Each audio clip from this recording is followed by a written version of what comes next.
Your encouragement means everything to us, and I can't tell you how much it helps. Right now, almost 90% of people who watch our stories haven't subscribed yet, and that makes it difficult to keep going. If you want to keep hearing stories that are real, heartfelt, and meaningful, please hit that subscribe button, ring the notification bell, and leave a comment with your city. We'd love to know where you're watching from. Now, let me open up and tell you something personal. Can what looks like a perfect marriage suddenly collapse, as if the ground disappears beneath you? Yes, it absolutely can. I know this for certain, because I went through it myself.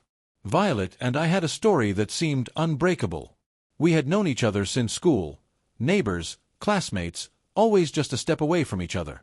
Over time, our friendship grew deeper, turning into love, and eventually into something so strong we thought nothing could touch it. We were each other's first love.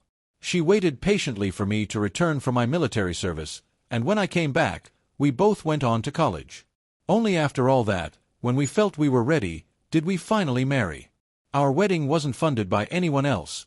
We worked hard, saved, and paid for it ourselves. No parents' money, no outside help. We wanted to build a life purely on our own terms.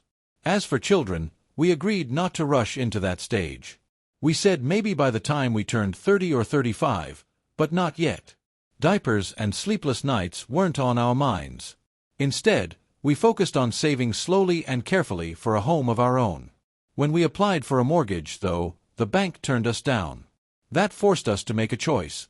We temporarily put the house in my father's name. Our plan was simple. Once we paid everything off, we would transfer the property into our names. At the time, I felt like the luckiest man alive.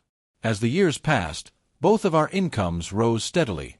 We didn't feel the need to rush into paying the mortgage early, so we allowed ourselves a bit of comfort.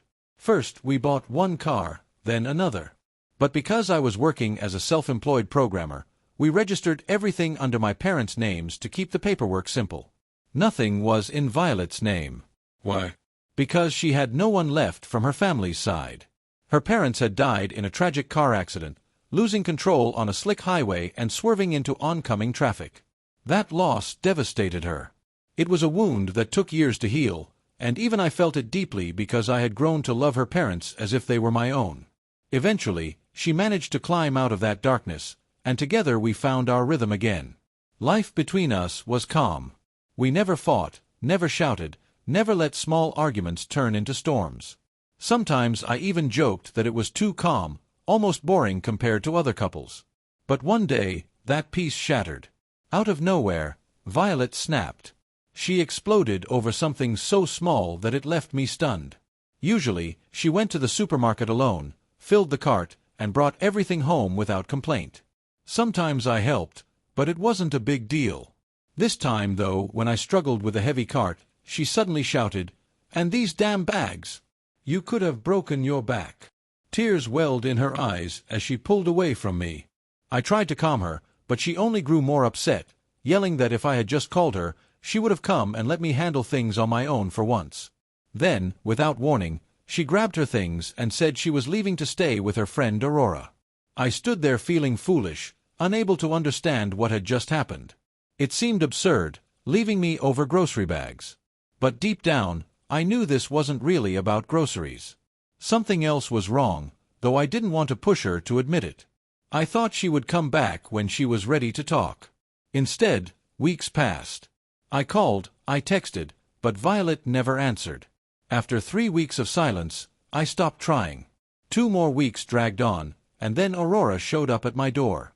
Aurora, Violet's best friend, where Violet had been staying the whole time. I had never liked Aurora.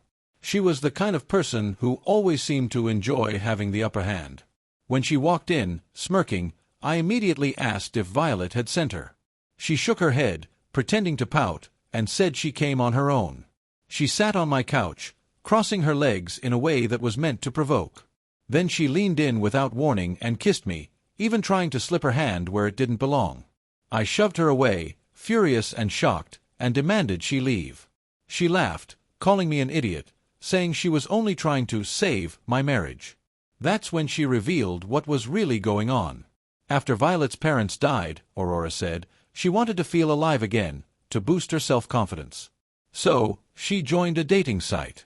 She hadn't intended for anything to happen, but on one of those dates, things went further than she planned.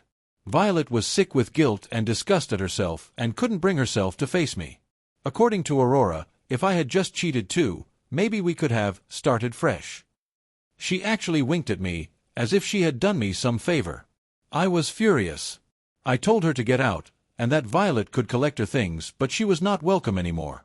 I reminded her that the apartment was in my father's name, the car Violet drove around belonged to me, and she had no claim over them. After that, everything unraveled quickly. The divorce was fast because there wasn't much to divide. By then, I had grown so used to living without Violet that her absence felt almost normal. She tried calling me many times, but I ignored her. When she insisted on getting the car back, I told her to return it or I'd call the police. In the end, she threw the keys at me with a string of bitter words, and that was the last of it. I never saw it coming. What looked like a perfect life had ended in silence, lies, and betrayal. But life didn't stop for me. I kept moving forward.